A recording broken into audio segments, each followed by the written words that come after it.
The Art of War by Sun Tzu. Presented by ListenToGenius.com. Narrated by Dick Hill. Chapter 1. Laying Plans. Sun Tzu said, "The art of war is of vital importance to the state. It is a matter of life and death, a road either to safety or to ruin. Hence it is a subject of inquiry which can on no account be neglected. The art of war, then, is governed by 5 constant factors to be taken into account in one's deliberations when seeking to determine the conditions obtaining in the field. These are 1. The moral law, 2. Heaven, 3. Earth, 4. The commander, 5. Method and discipline. The moral law causes the people to be in complete accord with their ruler, so that they will follow him regardless of their lives, undismayed by any danger. Heaven signifies night and day, cold and heat, times and seasons. Earth comprises distances, great and small, danger and security, open ground and narrow passes, the chances of life and death. The commander stands for the virtues of wisdom, sincerity, benevolence, courage, and strictness. By method and discipline are to be understood the marshalling of the army in its proper subdivisions, the graduations of rank among the officers, the maintenance of roads by which supplies may reach the army, and the control of military expenditure. These 5 heads should be familiar to every general. He who knows them will be victorious. He who knows them not will fail. Therefore, in your deliberations, when seeking to determine the military conditions, let them be made the basis of a comparison in this wise. 1. Which of the 2 sovereigns is imbued with the moral law? 2. Which of the 2 generals has most ability? 3. With whom lie the advantages derived from heaven and earth? 4. On which side is discipline most rigorously enforced? 5. Which army is stronger? 6. On which side are officers and men more highly trained? 7. In which army is there the greater constancy, both in reward and punishment? By means of these 7 considerations, I can forecast victory or defeat. The general that hearkens to my counsel and acts upon it will conquer. Let such a one be retained in command. The general that hearkens not to my counsel, nor acts upon it, will suffer defeat. Let such a one be dismissed.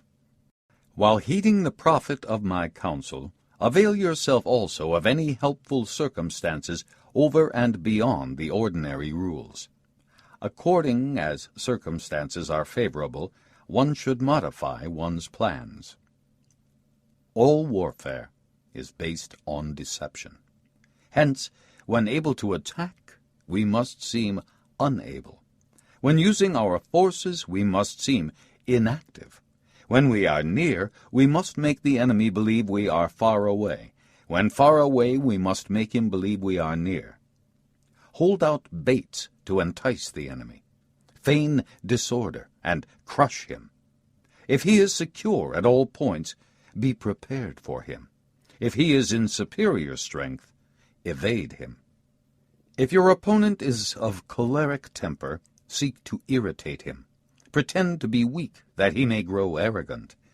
If he is taking his ease, give him no rest. If his forces are united, separate them. Attack him where he is unprepared. Appear where you are not expected. These military devices, leading to victory, must not be divulged beforehand.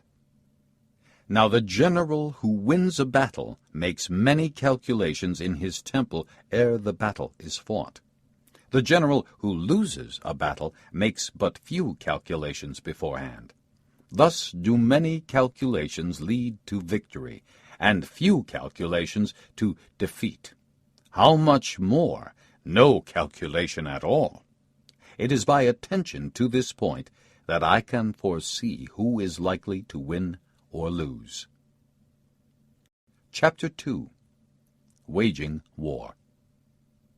Sun Tzu said, "In the operations of war, where there are in the field 1,000 swift chariots, as many heavy chariots, and 100,000 mail-clad soldiers, with provisions enough to carry them 1,000 li, the expenditure at home and at the front, including entertainment of guests, small items such as glue and paint, and sums spent on chariots and armor, will reach the total of 1,000 ounces of silver per day.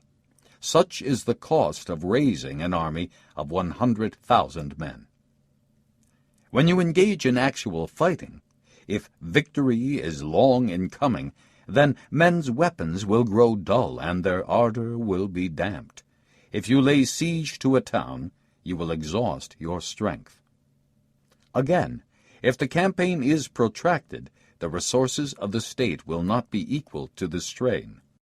Now, when your weapons are dulled, your ardor damped, your strength exhausted, and your treasures spent, other chieftains will spring up to take advantage of your extremity. Then no man, however wise, will be able to avert the consequences that must ensue. Thus, though we have heard of stupid haste in war, cleverness has never been seen associated with long delays. There is no instance of a country having benefited from prolonged warfare. It is only one who is thoroughly acquainted with the evils of war that can thoroughly understand the profitable way of carrying it on. The skillful soldier does not raise a second levy, neither are his supply wagons loaded more than twice. Bring war material with you from home, but forage on the enemy. Thus the army will have food enough for its needs. Poverty of the state exchequer causes an army to be maintained by contributions from a distance. Contributing to maintain an army at a distance causes the people to be impoverished. On the other hand, the proximity of an army causes prices to go up, and high prices cause the people's substance to be drained away. When their substance is drained away, the peasantry will be afflicted by heavy exactions.